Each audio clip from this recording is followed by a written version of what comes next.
And a chemistry messed up will send off a signal, but we are mostly not listening because we got worries and we need to do the deadline and this and that. So we are not, and then this chemistry stays over there and will deregulate the system. And then we become sick and we don't know what's happening. We go to the doctor and or the psychiatrist because we could become depressed and all. But we are very able to get into any place in the body, and in this case, the brain, where and we do all these studies now with the university. They say cognitive therapy, just talking to each other in the psychology and psychotherapy, that's not enough. That was a conference with 200 experts, and they did this breathing.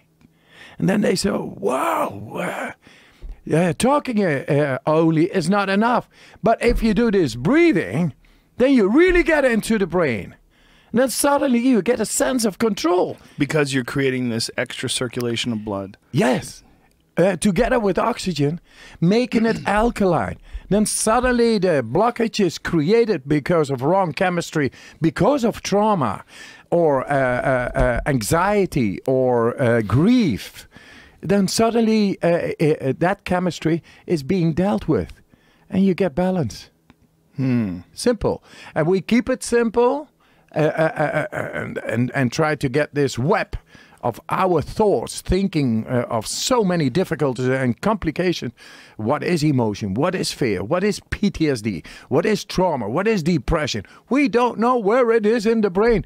Just get all the brain full of oxygen, get the alkalinity up, and you are able to steer by going through the spine, up in your head, and do it all. Is that why, do you believe, is that why some studies have shown that rigorous exercise, particularly cardio, like running, elliptical machines, things along like those lines, are just as good for depression as medication? Absolutely, absolutely. It's dealing with the oxygen tension. And forcing, when you think those giant deep breaths you take when you're jogging or something. Yes, and when you do those things, you actually create the body to be effective with the oxygen. Then suddenly different mechanisms are at work, more oxygen is coming in, and the chemistry is balancing out. Depression is caused by wrong chemistry creating inflammation. I'm a regular exerciser, but sometimes I just get real busy and I take a couple of days off, and sometimes I take a couple of days off and I just don't feel right. Maybe, I'm not a self-indulgent person, but sometimes I'll just feel like, God, I just feel kind of shitty today or whatever. And then I force myself to exercise. I go, look, I'm going to get up an hour early, or I'm going to do whatever I have to do, and I'm going to, before I go to bed, whatever it is, I'm going to make sure like the day will not end until I exercise. And when I do, all it goes away. All the feelings go away. It's like I have a new brain. It's like I leave there, I'm smiling, I'm laughing. It seems like everything's just beautiful again. And that's you. And and I'm the same person. Very good. Like, it's also like my life is the same. Like, not that my life is bad in any way. My life is fantastic. It's all great stuff. But just being a person. Sometimes being a person is overwhelming. You're tired.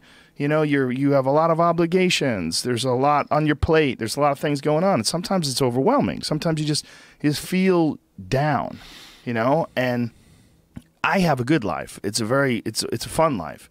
If I didn't have a fun life and that happened, it would just be compounding all the other issues that I have. Now, tack on that if I was overweight. Tack on that if I was hooked on pills, or I was an alcoholic, or cigarette smoking, or one of the other things that are really terrible for you that so many people suffer from. If all those things, you don't think, I think there's so many people that think of depression or bad states of mind as being just something that a hand that you're dealt. And I don't necessarily think it's the case with everybody, because I don't know how everybody's mind works, but I know certainly from my mind, I can absolutely regulate those ups and downs based on rigorous exercise. And it doesn't have to be lifting weights or CrossFit or jiu-jitsu or anything crazy. Just go walk up a hill. Just go hike. Just go hike. You go hike, you take those big deep breaths, you get to the top of that hill, and you fucking feel great. Yeah, very good. So I can do that too. I know you could do it. You do it in your underwear. Yeah. On a Things mountain, like that. covered with snow. Yes, go to the extreme and show that it is all possible, even in the most extreme conditions. Yeah. Now I'm at the knocking at the door of science, and I feel I'm able to help. Well, science is very much interested in what you're doing. Yes, they do. The scientific community embrace this, but now I feel, hey man, I'm able actually to help human mankind. Well, it's so extraordinary that one person has this kind of influence. I mean, I hope you realize what a service you're providing to people, because you too, bringing awareness. Well, thank you. But all I'm doing is just talking to someone who's awesome. Yeah, it's pretty easy.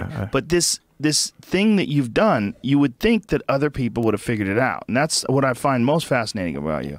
I would have thought that last time you were here. I mean, it's hard to believe there are so few people that have done what you've done or figured out what you've figured out.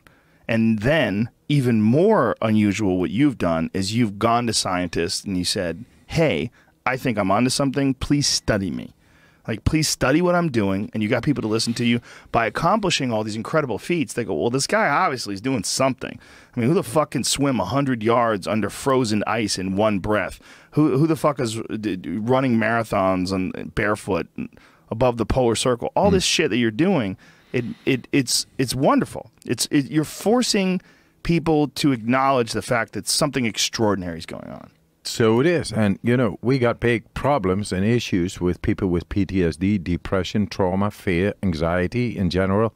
It's all stress hormone. And now using developing a method and finding it out, because I was in this quest to go deeper within myself, finding the cold as the right teacher to bring me into the depth of my physiology, finally finding the way nature meant me to be, to feel strong and in control of myself.